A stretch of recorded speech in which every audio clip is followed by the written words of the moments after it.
Banks. Thank you, Mr Speaker. My question is to the Minister for Urban Infrastructure. Will the minister update the House on the government's approach to reducing congestion in our urban areas, including in my electorate of Banks and across New South Wales?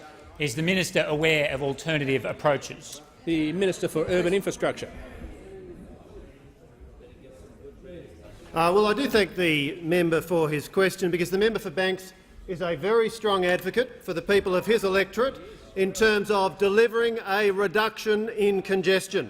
And look, for example, at what is achieved in relation to WestConnex, the King George's Road interchange.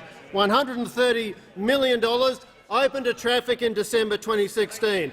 Or the M5 on-ramps, Mr Speaker, where he's made a commitment to $15 million of Commonwealth money together with $15 million of New South Wales government funding, and that will deliver a great improvement in congestion for the people in his electorate. Now let me contrast that, Mr Speaker, because I'm asked are there other approaches.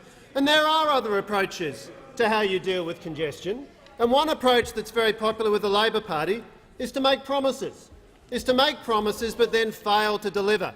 And in fact, if you're the New South Wales Labor government, what you do is you make a promise about rail 12 times,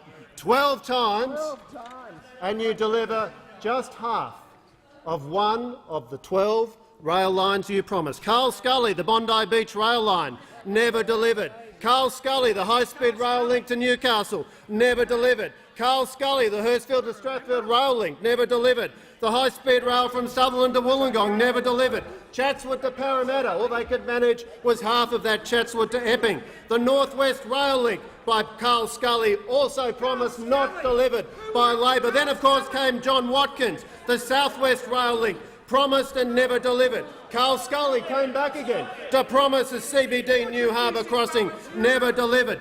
John Watkins, the North West Metro link, never delivered by Labor. David Campbell, the CBD Rozelle Metro, never delivered. David Campbell, West Metro, never delivered. And the Western Express. Member for Macarthur.